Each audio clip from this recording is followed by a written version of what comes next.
Good afternoon. I'm Giancarlo Grasso, Director of Strategy and Business Planning at AMCHAM Korea. Thank you for joining us today for the CFO Committee Webinar. The AMCHAM CFO Committee serves as a forum to identify, discuss, and address key issues that impact CFOs in Korea, as well as facilitate peer-to-peer networking among CFOs. This is our first CFO committee meeting done via webinar, and it's open to all members. We hope you find this presentation especially beneficial. Today, we are joined by an expert in global economics who will share key insights on the regional and global economic outlook and its impact on business here in Korea. This session will be moderated by Jeremy Everett, co-chair of the AMCHAM CFO Committee and Senior CPA at Yeocheon. AMCHAM continually strives to foster strong relations between the US and South Korea. We want to thank our speakers and the CFO Committee for providing this valuable content today. Without further ado, I'd like to hand it over to Jeremy. Thank you, Giancarlo, for the introduction. It's a pleasure to join you all again for another CFO committee meeting. This is our first one, as was mentioned, for 2022. And we look forward to many others during the new year. Usually, as you know, we try to hold them in person, and typically they are closed sessions with one open per year, closed to CFOs. But we thought we'd kick off the new year with a open session addressing something that should be of interest to all of you. And obviously it is, because we've got 70 plus CFOs and senior executives who have signed up for this session. So we're excited about that. I believe this is the first time that Dr. Chong Hoon Park has spoken in front of AMCHAM, but he's spoken in many other forums, and I've had the pleasure to hear him. And I know that some of you have as well. He's also been in the press frequently. So for those of you who are hearing him for the first time, this should be a great treat. He'll be discussing the economic outlook for 2022 and looking at both the global and the Korean economy. He is the head of the Korea and Japan research team at Standard Chartered Bank, and he provides in-depth analysis on the Korean and Japan economy. He's joined the bank. He joined the bank back in 2009. Previously, he was the head of the telecom policy research at the Korea Information Society Development Institute, which is a government think tank. And he was also the head of corporate strategy and new business at SK Broadband. He regularly speaks at forums like this, public seminars, in the press, as mentioned. He has a bachelor's in economics and mathematics from the University of Wisconsin-Madison, MBA from George Washington University, and a PhD in economics from Northwestern University.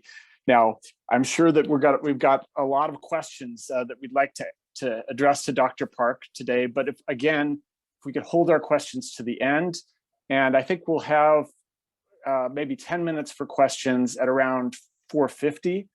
And again, if you could type them in your screen, we'll do our best to answer those in the order received. Thanks a lot, and I'd like to turn the mic over to Dr. Park. Thank you, Jeremy. I hope you can hear me. So I think this is my first time to be invited from the AMCHAM, and I'm really grateful for the invitation. And hopefully I can share my 2 cents about the current Korea economy, and especially in a financial market perspective. And probably I will cover more like a macro financial market perspective, like a FX and interest rate. Couple of years ago, I think it was 2 years ago, in 2020, around July, I was invited by the Korean government, like for the session to discuss the impact of the COVID. Like I think that they invited some economists from the government think tank, and also like the market economists and the government officials. We talked about how the impact of the COVID look like. I kind of show the graph to the member of the economists, and I say, mean, when there was a kind of a pandemic shock in Korea, like there was a SARS, there was MERS, and there was A1, the shock, usually we kind of tend to recover in V-shaped recovery. In this kind of, this is our Korea's like a Korean GDP growth like since 2000. Can you see where is the SARS, where is the MERS, where is the A1 kind of a pandemic? There is you can see like a few of deep kind of cycle, but the reason I'm asking is not because that's not the answer. Like when you go back and see the graph 5 years later, even the COVID kind of a shock could be just one of a small shock. So I was kind of telling to the economists like, well, even though it looks serious, like probably a couple of years later, it's not really that serious. So you're just looking at the history of the pandemic recovery. And then I have been criticized quite a lot by the economists attended. You know, they say that's benign kind of naive assessment of the shock because this shock is very different from the different one, and this is going to be not V-shaped rebound. It's going to be more or less like L-shaped rebound. So 2 years ago, you may kind of familiar with L-shaped rebound with the COVID shock. So there was kind of the total theme of the L-shaped rebound. And then, and when some economists start to show some kind of rebound, then we talked about, okay, some economies are rebounding, but it's going to be K-shaped rebound. Like some economies are picking up, but some economy is not going to pick it up. When we look at how the Korea developed, like Korea have rebound, as you can see in the left-hand side graph, there was a shock, and then it rebounded quickly. Like Korea has grown up like around 4% growth in 2021. Like 2020, it has like a -1% shock. The reason I'm saying it is not to say I was right. It is because because everybody thought this is going to be a bad shock. Everybody was saying this is going to be L-shaped kind of rebound. Government and the government and the Bank of Korea did something they haven't done. Like the Bank of Korea cut its interest rate around 75 basis points, and the Korean government, which has been very kind of fiscally balanced, the ministry was expanded like a government spending, and the government debt has increased quite rapidly for like 2020 and 2021. So government debt, which is usually around 40% level, gone up to like 50% in 2021, and probably will gone up more than like 60% in 2 year, 3 year time. So government was able to spend quite a lot. Every economist was saying, well, this pandemic is going to be different, and it will take much longer government policy and fiscal and monetary policy to survive it. So what I just say, based on the history experience, this is going to be V-shaped rebound, was right, because everybody was saying this time is different. So because everybody was so prepared for the fiscal and monetary policy, as a result of it, we could see V-shaped rebound. In a sense, everybody was wrong. Actually, everybody was right. This time is different. They turned out to be wrong. And just looking at the history data, I was just saying, well, this time is going to be same as the last time. So, and now we see kind of like a V-shaped rebound in 2020, 2021. When the Korean government did some expansionary fiscal policy, always like a fiscal policy is tricky. Like if you do fiscal policy, some country it works well because there is some multiplier effect. If the government spend, then the the consumer sector also spending quite a lot. So there is kind of positive multiplier effect. But also like there is a crowding out effect, like known as Ricardian equivalence. Like if the government is spending and the private sector does know, sooner or later the government is going to collect more taxes. So it's better to save it now, unless like we have to pay, we'll have a burden of high tax. So when government is spending, the private sector actually reduce the spending. So because of that, like government fiscal policy is not usually effective. Like the case could be Japan in case, like a fiscal policy is not really kind of working quite well. But in Korea case, as we can view in left-hand side of the graph, like when the government is spending, like we haven't seen quite positive like correlation with the private sector spending. So more or less, government fiscal policy has been supporting Korea's rebound so far quite well. And also like with the fiscal and multi-policy drove up the housing price. You may hear all the news in Korea, like housing price going up and up.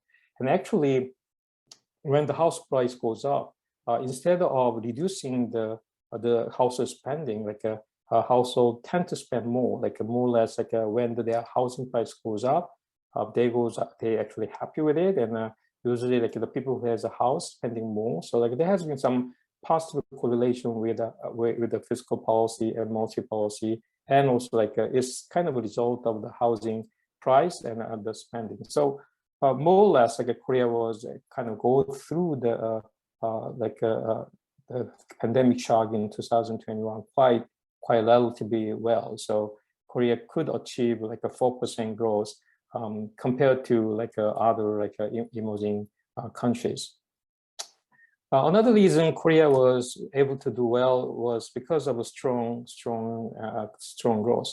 I think it's because it's not just the Korean economists was saying like this is going to be L-shaped rebound. Like it was like every country economists were saying this pandemic is different from the last pandemic, and we have to have much larger the fiscal and multi-policy, and that's what they did. So that actually kind of drove up global demand, and Korea happened to be like strong has manufacturing sector, was able to expand its growth through the export growth. So as you can see, like Korea's export has kind of come over like a 27 or 8% in 2021, and also we can see in right-hand side graph like so it's not just the one sector of the product which drove the growth. It's like the product was well balanced, like petrochemical, steel, semiconductor. It's all kind of a traditional sector. Korea has been very strong. It grew quite rapidly in 2021, supporting Korea's growth. Also, like the industry production was very strong, and even though service sector was lagging, and the overall production was very strong, and it's also reduced the inventory. It's more or less like that they produced to ship out, which is quite positive news for the production for Korea. Also, usually Korea is an export-oriented economy, which goes along with the investment. Like when Korea is very strong in export, we tend to invest more in facility, and that investment is also like a creative kind of a positive, like a pro cycle for the growth in 2021. I'm showing you. I will show you the graph from here again. You may see some pattern of the graph. If you see the pattern, which is looks like it peaked somewhere around in 2021, then probably you are with me. Like I think like 2021 growth was pretty strong, but I think more or less Korea economy peaked in 2021. I think we peaked around second quarter of the 2021 was a peak already. So looking at 2022, I think economy growth, like we had a 4% growth in 2021, and they're going to be less than 4% in 2022. I expect less than 3%, like considering like the base effect, and also the export has grown like over 28% last year, but we cannot sustain kind of a growth. So I mean, always like a growth is kind of based on the last year growth. Like even though overall number is good, if we do not have a growth, then we cannot maintain the growth. So like 2022 growth is going to be slower than 2021, and I expect around like a 2.9% growth for 2022. Because of the kind of strong growth, like the always like the cost of the growth is inflation, right? And there is a huge debate between like a team, like a temporary, team permanent. Like some think inflation is going to be transient, and some like economic think like inflation is more or less like a permanent factor. When you look at the Korea's the inflation, like it has gone up quite rapidly since like 2021. Like usually before the 2020, like Korea was worried about kind of disinflation more. Like Korea was worrying about Japanification up to 2019 with the declining population, with the aging society. We may follow the footstep of the Japan. So we'll see kind of slowing inflation. There was a kind of the constant up to the like 2020, but through the 2021, 2020, early like January 2022, we see the CPI is picking up quite rapidly. Like 2019, our CPI was at 0.9%, 0.5%, 0.5 to 4%. Now the CPI was like 3.5 or 3.6%. So the CPI is picking up quite rapidly. And the biggest reason of the CPI increase was the more or less like a rising like energy price, like kind of the commodity price was driving the CPI. But if you look at the core CPI, which exempt the energy price, that is also picking up quite rapidly. So we kind of concern. It's not just the energy price, which has driven like a Korea's CPI in 2021, like some other sectors is driving up. And when you look at the right-hand side of the graph, you can see some hotel and restaurant prices are also picking up. So I think it's more or less like a pent-up demand, or because of the pandemic, that we are short of the labor, so we have to pay higher wage for the hireman. That is driving the inflation. So that is a bit of a concern for the CPI. If I have to choose how the inflation is going to be, I still think the inflation is going to be transient, and because for inflation to sustain the growth, like inflation price should be accelerated. If it is kind of growing same pattern as say last year, then inflation will come down. So the speed of the inflation have to be faced faster than the last year to have 3% of inflation for 2020, and I think that it is unlikely. And I still think like there is a deflationary pressure in Korea because of the demographics. I think the controlling I think another factor which impact the inflation is actually expected inflation. If people expect the inflation is going to be high, they tend to ask more wages. I think because we all are CFOs and in working in Korea, you have to have some union discussion, and then when the union will come to you and say, because inflation is 3.5%, we need to have higher wages. So they will kind of drive up the higher the wage, and that will create the kind of the cycle of the inflationary pressure. So always like controlling the expected inflation is very key for maintaining the inflation. And for that matter, like US inflation is always important to have the to maintain the expected inflation. But as you can see, like the US inflation has been picking up, and more or less like driven by the supply shock, and also like driven by the strong demand, and also like a declining like the labor. So that more or less like I think US inflation is more structural than us, and that is driving the inflation in US, and they will kind of create the expected inflation in Korea too. As you can see, like when we start early last year, the summers was kind of advocating we'll see strong inflation because of the strong demand. But actually, it was true because there was a strong demand because it was sponsored by the government, like a subsidy. But actually, what drove the inflation was more or less like a supply shock because of the COVID. People were not able to come back to work, and they kind of slow down the production, which kind of caused the supply shock and the supply-driven the inflation last year, and also especially like auto semiconductor sector, like you're all familiar with, like how the shortage of auto has in slowing down the auto production and the price of the used cars. Usually we thought like China has been exporting deflation. So the reason, one of the reasons, like globally, like in 2000, after 2010, we have a very kind of a slow inflation globally, and some people said that many of economists thought like it was because like China was exporting deflation globally. So China has been the production side, and they were making cheap product, and and with the cheap labor of China, like the labor union couldn't have a kind of a attitude to hire their the wage, so that has been driving down the inflationary pressure in other economies.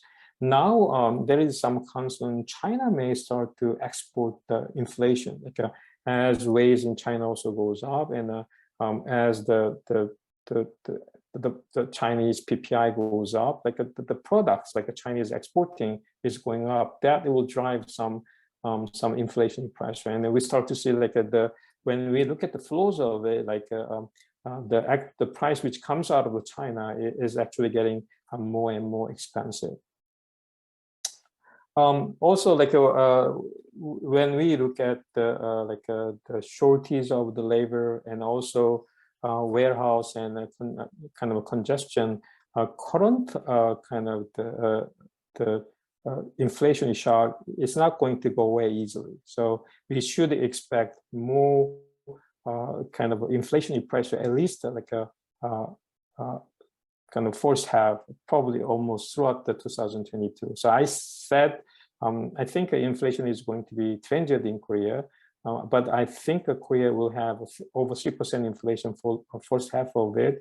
And I think we'll see kind of the deflationary pressure end of the year or like next year. So I think like a transient inflation pressure is still with us.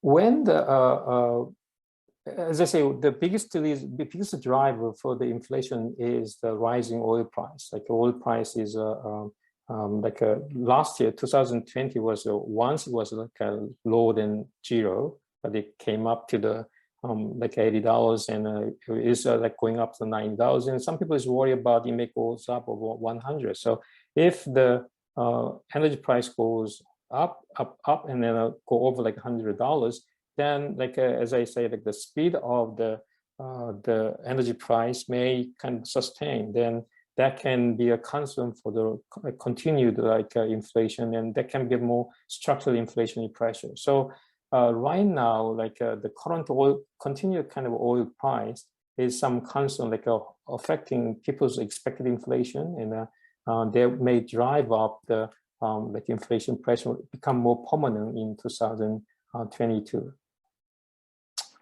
When the inflation goes up, like people think like the best bet is actually holding up the commodity. So the commodity price tended to go up, and that is also driving up the inflationary pressure all the more. So especially countries like Korea, who has to import a lot of commodities, like the price goes up, then they will have to affect like the firm's like profitability, and they have to kind of hike the price to maintain the profitability. Then they will drive the inflation. So higher inflation is actually causing up the kind of a cyclical kind of a behavior.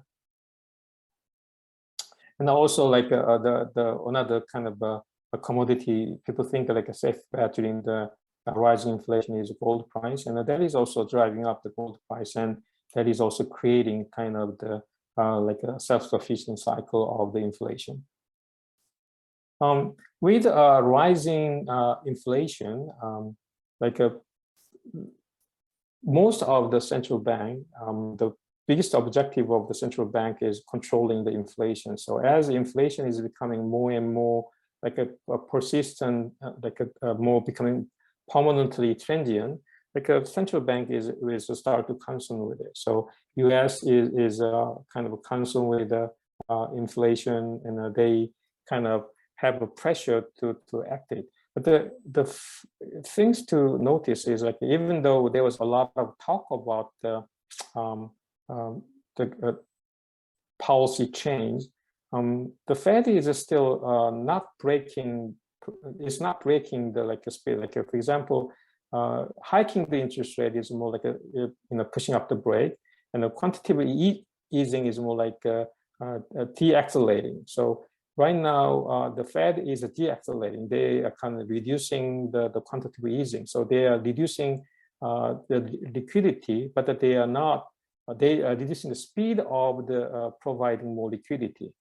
They didn't like reduce the liquidity as yet. So if they hike the interest rate, then they will kind of reduce the speed. But as of now, like even though there's some concern of the inflation, like the U.S. case, inflation has gone up to 7%. Still, like the Fed is providing more liquidity. So that is a kind of boiling up the economy. So that's why most of the central banks are concerned with the rising inflation. They kind of need to do. They think they are behind the cycle. You know, they have to more or less like hike the rate faster. As you can see in this graph, like how much liquidity, like all the like POJ, ECB, and Fed has been providing during this pandemic. So because of that, like every now in the market think like around last year, most of the people expect like a Fed may hike once this year or max twice this year. But now the market believe like a Fed is going to hike at least 4 times this year. I mean, I think that some bank think like the Fed is going to hike 7 times this year. So basically, they are going to hike their interest rate every meeting. And also, like some have been advocating like the Fed should send a message to hike the rate every time they meet. The reason they are this kind of hawkish is like, as I say, you need to control the expected inflation to control the inflation. So to control the expected inflation, the Fed have to send a strong message to hiking the interest rate. Unless like if people does not believe the Fed, and if they don't believe Fed will be able to hike it, because always hiking the interest rate brings a recession. So because of the growth concern, they won't be able to do it. Then people will not take the Fed the threat, take it the Fed threat as an empty threat, and that can really bring up the inflation all the more. So I think the Fed have to say it and also have to show it. So that's why the market is think like the Fed may hike the 50 basis point in the March meeting. So like more or less like the market believes like a Fed is going to be taking some dramatic action to control the inflation. But it's not just the Fed. Like following the Fed, most of the emerging market also have done and followed the footsteps. Like for example, Korea's case, we hiked the interest rate twice last year, and one more in January, ahead of the Fed. As I said, like hiking the rate is actually pushing up the brake, and Korea actually pushed the brake earlier than the Fed. And also like that what Russia did, and also like Australia and New Zealand also did it.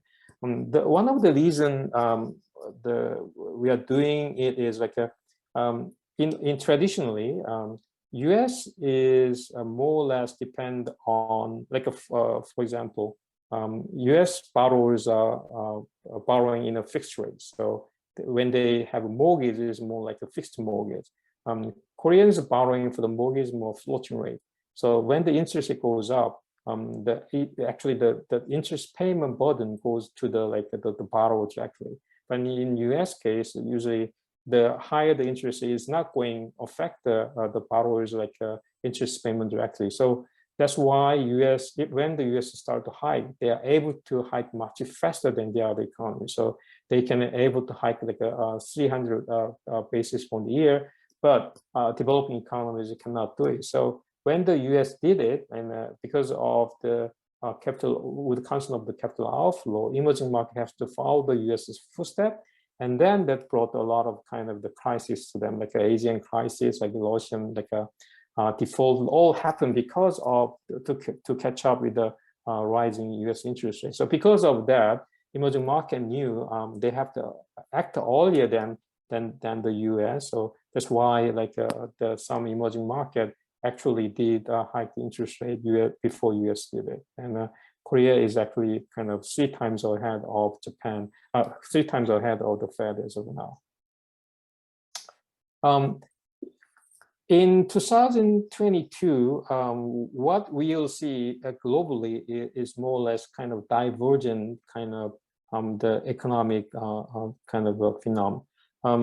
In 2021, because of the vaccine was available to developed economy, like a developed economy was able to do much better than emerging market. Now, the EMs are about to procure the vaccine, and if they do, the economic rebound, what the emerging developed market saw, emerging market is going to see for this year. So if 2021 growth was driven by the developed market, we expect the growth will come from the emerging market in 2022. Another story is that a divergent behavior of the US and China. US is hiking the rate and keeps sending the message they will hike 7 times their interest rate. And in this year, China actually cut their interest rate to support the growth. So US is more or less concerned with inflation, and China is going to be concerned with slow growth. I think Korea is in middle. So because when there was a pandemic, China showed a rebound faster than any other economy. China showed a V-shaped rebound in the second quarter of the 2020, and then they started kind of slowing down. And especially in 2021, they were very strong in first half. In the second half, the China economy actually slowed down quite rapidly. It was more or less driven by the government policy. And I think the Korea is going to follow a Chinese footstep. So 2021, we are pretty strong, and 2022 will slow down following the China, and the US is going, I think, is following us. And right now, US is very concerned with the inflation, but probably end of the year, US is also start to worry about the recessionary pressure with hiking the rate so rapidly. So I think more or less, as I say, all economists like to say this time is different, to say this time is not different. So always we kind of tend to follow the footstep of the economy, who has gone through the cyclical behavior. And I think right now, China is ahead of cycle, and Korea is following, and this is going to following us too. When I was kind of asked about the Korea One movement, it was a bit kind of puzzled in 2021. We expected the Korea One is going to appreciate in 2021. Looking at the Korea grew 4%, and Korea current account surplus was around 90 billion. And our inflation was around 2.5 year-wise, which is much slower than the US. US was inflation was up to 7%. But Korean won depreciated around 10%. The Korean won depreciation was actually more than the depreciation of India or Indonesia or Philippines. And looking at our the growth performance, actually Korea did much better. but still Korean won depreciate. So there was a bit kind of hard thing to interest in. And also, like as I say, Bank of Korea hiked the interest rate 3 times. So like Korea kind of drive up the interest rate. Still, Korean won will depreciate compared to the dollar in 2021. When we look at the Korea won movement, like if the Korean export is strong, does Korean won appreciate? Yes and no, because like a Korean won will kind of react to the trade balance, which is export goes up, but if the import goes up, then probably not. But usually in Korea, when the export goes up, the import tend to goes up too. Especially like last year, export goes up and import goes up all the more because of the commodity price. Because Korea is a heavily commodity importing economy, when the commodity price is rising, then export and import goes up together, and that tend to bring down like a trade deficit. So when the economy is slow, Korea tends to have a larger trade surplus than when the export is strong. So that's kind of a bit tricky thing. So like last year, Korea export was really strong, but the Korean won didn't appreciate.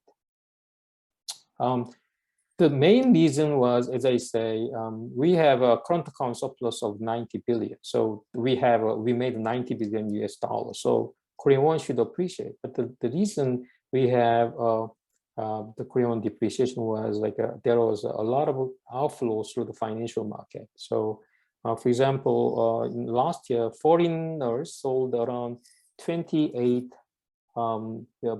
trillion won kind of asset. They sold it from the Korea and they left the Korean market. And out of like a 27, most of it came to semiconductor side. Like they sold it heavily Samsung Electronics and the SK Hynix. So they sold the manufacturing, the semiconductor sector, and they left the market. But another puzzle was semiconductor export was very strong last year, and also like the performance of the Samsung Electronics was very strong. How come like the stock price went down? I think that the reason is like usually that they're pricing the semiconductor cycle year ahead of it. So based on the 2022 performance, they priced the 2021 stock price. So which means like probably semiconductor export will slow down in 2022.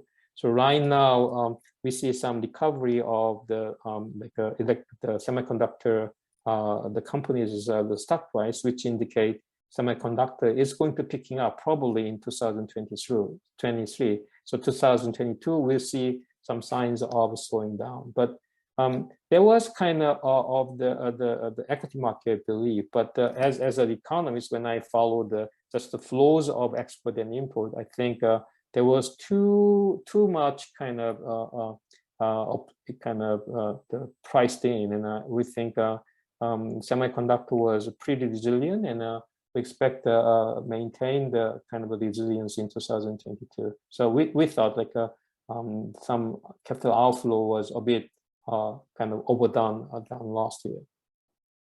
And also like as you can see, this is the kind of shows like how foreigners sold the Korean market. One of the reason like some people like to say is Korea is more or less kind of a ATM machine in Asia. So because they kind of if they draw the money like so heavily, some economy will collapse. So they have to be very careful for like a drawing. But Korea's case is a kind of steady kind of economy. So they actually can withdraw the money and leave the market, and they can come back. So that is creating more volatility. And also like Korea is more or less playing as a pseudo like a China market. So they kind of hatching through the Korean market. So that's why the kind of Korean market has been like performing worse than India or like a Filipino, Indonesia, even though economic fundamental and economic strength is actually better than those like emerging economies.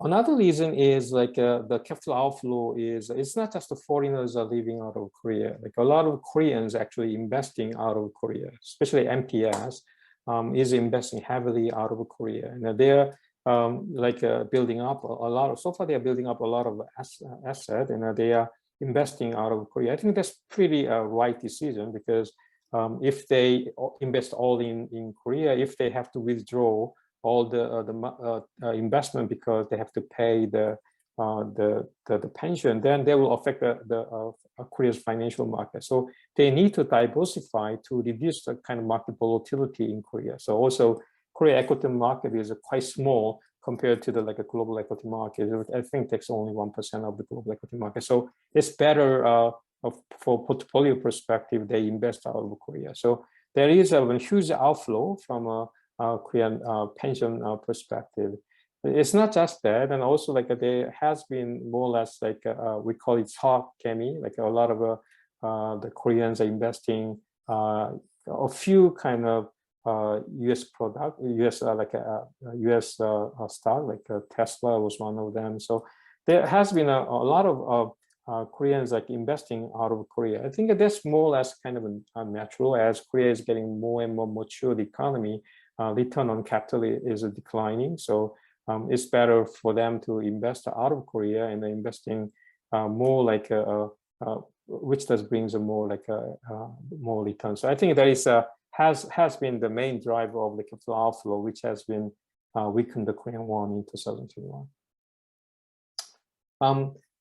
We think that is more or less too much, and Korean won is traveling around 1,200 now, and that is a bit too much. And looking at the Korea fundamentals, Korean won should appreciate up to say around 1150 level, but as of now, and the US is, the Fed is sending the message of hiking the interest rate, that is going to be kind of burden for a Korean won movement. So looking at the fundamental, I still think a Korean won is cheap, but for the reason a Korean won is cheap is because with the concern of the Fed rate hike, then I think at least for a while, it will be kind of hard for Korean won to recover. But in the long run, mid to long run, we still think there is room for Korean won to appreciate. Another news probably you see in Korean news is the Korean interest rate is rising. I think it's right because Bank of Korea hiked the interest rate 3 times, so the rate should gone up. Another reason is the interest goes up is you may hear it's because of the government policy, a fiscal policy. They want to have additional budget to boost the economy. So that is kind of driving up the kind of interest rate. Funny thing is in 2021, government expanded their spending over 50 trillion more than their budget. They have prepared the extra budget twice to prepare 50 trillion won to boost the economy. The funny thing is they actually collected around 60 trillion won more as a tax, because the reason Korea had more or less growth in 2021 was a real estate market booming. So because house price was rising, so that actually created more tax income to the government. So the government able to spend it because they have more tax income. So even though they are saying they are very expansionary, but when you look at the income versus a spending, they were not that really expansionary. They was kind of well-balanced kind of the government in 2021, even though they talked about they are very expansionary. In the meantime, a Bank of Korea hiked the interest rate 3 times, so they keep saying we are hawkish, we are rising the interest rate. But usually Korea's neutral rate, considering around neutral growth around 1% and inflation is around 3%, then usually if we follow the kind of a Taylor kind of rule type, our nominal interest should be around 4%. But now our nominal rate is only 1.25%. So we're still very kind of expansionary. So even though Bank of Korea is saying we are hiking and we are hawkish, actually the rate itself was very dovish, was very accommodating. But in 2022, the Bank of Korea is going to hike the rate over like 1.5 or 1.75 for this year. Then we'll pass it's a nominal interest rate, which is known for 1.25 or 1.5%. So actually their monetary policy is going to be actually tightening. And in the meantime, the government want to expand a lot because of the election. Also, like there is a presidential like a pledge to win the election, and they're promising a lot of government spending. So government it have to prepare the money. And as I said last year, they have a tax income because of a real estate boom.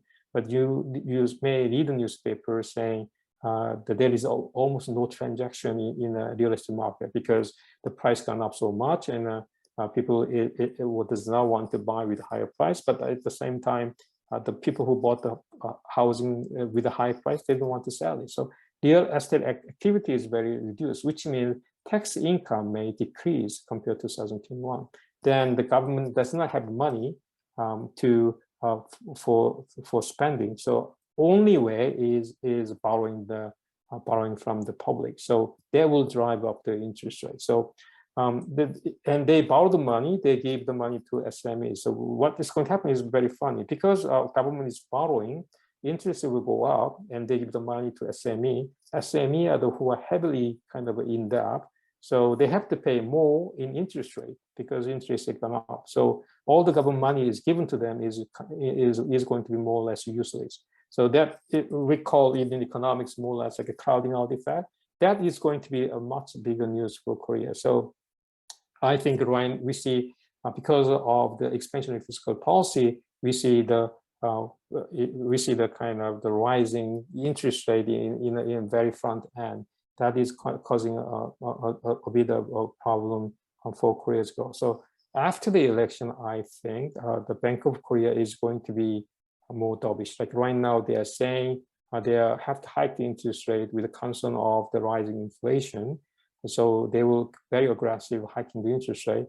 But in the second half of the year, they will be more concerned with like a slow growth, and they will be more concerned with especially slow growth in the SME sector. So after the election, I think the dynamics of the Bank of Korea policy and the government policy is going to change. So I don't expect a very hawkish like a Bank of Korea in second half of the year. So I expect the Bank Korea rates will go up from 1.25 now up to 1.75, but that is going to be pretty much like the end of the hiking cycle in Korea. Then people is asking me like, what if the US hiked the rate like 7 times? Then it can go up to like almost like a 2% level. Then I want to say, yeah, that used to be the norm because I mean, US is it need to grow faster than us. Like they're demographic, looking at the demographics and the population growth, and they are much younger society than us. Like and the growth rate should be higher than us, and potential GDP is higher than us. Even though you think like the US is most developed economy, so the economic kind of the capital return and growth is going to slow than less developed. They're less developed like a Korea, but that's not the case. When we look at the maturity of the capitalist kind of environment, Korean rate should be lower than the US rate, and that has been actually the case before the COVID. Like before the COVID, Korea's interest was around 1.25 when the US rate was like 1.75. So that is not going to cause any kind of a capital outflow. And also, even though US has a higher interest rate, like I mean, the capital outflow is more or less driven by Koreans like an outflow. So I think government, if it had to prepare the financial stability, I think that there will be some government action to stop the outflow. So I'm not really concerned with the capital outflow, and I think Korea's like a financial market stability is pretty strong. So I will stop here, and if there is questions about the what I have discussed, and I'm happy to answer. Great, thank you very much.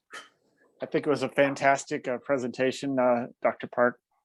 We've got a couple questions, and I'd like to start out by asking you to answer those, and then encourage others to input the questions that they may have. Right now is a great opportunity. We have about 10 minutes.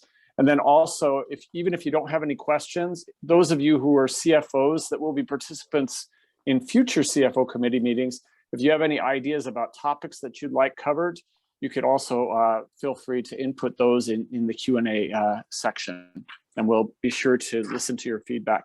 Okay, the first question comes from Graciana Peterson from McKinsey Inc. And it's, what is the driver for the US unemployment rate being at a historical low? And also, she says, very interesting presentation, thank you.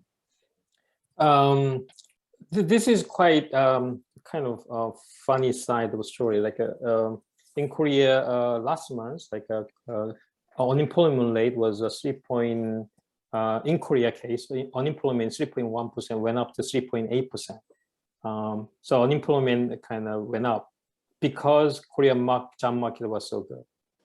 So which is quite oxymoron, like a job market was good, so why the unemployment goes up? Because more people come to the work. So unemployment can go down because people leave the job market. So sometimes like the unemployment market, the employment market, the number like moving the other way. So we have to look at the details of the labor data to see whether actually the job market is strong or not. Just looking at the unemployment itself cannot kind of the sense like a total picture of the job market. So I think in US market, like unemployment rate is right, but there is still like the slag of the labor market, and people left the job market because they retire early and they are not coming to the market. So if they do, then I think it will drive up on inflation rate or more. Right. Thank you. I have another question, and this one comes to you from Jason Cho from Hanyang University. And the question is, and I don't know whether you will be able to answer this, will corporates continue open innovation with universities and research institutes?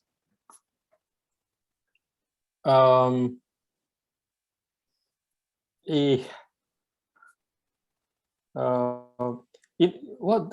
think in Korean tradition, like I worked for the government think tank for 6 years.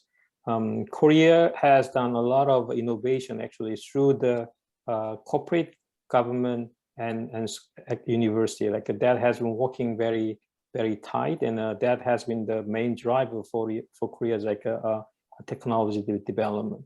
But that has been kind of broken down more or less. I think that is more or less like a kind of government is not.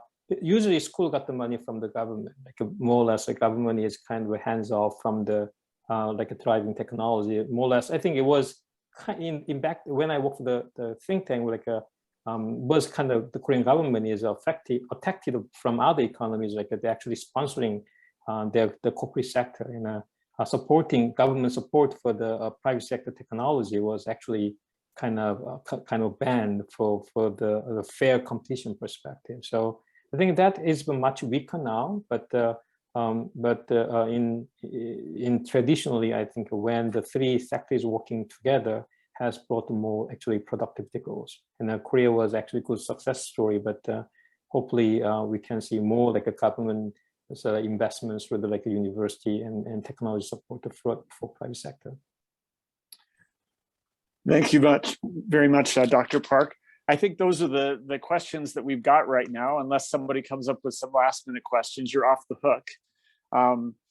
Thank you very much for your insightful presentation. It was fantastic. It's great to see you here in the AMCHAM forum as well. I know I've had the pleasure of listening to you other times. Those of you who are participating today that thought this was very helpful and might want to share this presentation with others in your companies, this will be posted on the AMCHAM YouTube channel, so you'll also be able to view it or watch it again there. And thanks to Bomi and the rest of the AMCHAM staff for arranging, and also my co-chairs at the CFO committee, Ralf Neumerkel, the CFO of MSD, and Yuntae Chang, the CFO for GE Healthcare. Our next presentation or next seminar, hopefully will be live in person and in April, early April. So if you have any ideas or things that you'd like to hear covered, we'd welcome any input that you may have either sent to AMCHAM or me or my other co-chairs. And thanks again, Dr. Park. And thanks to all of you who participated. Hope you have a great evening.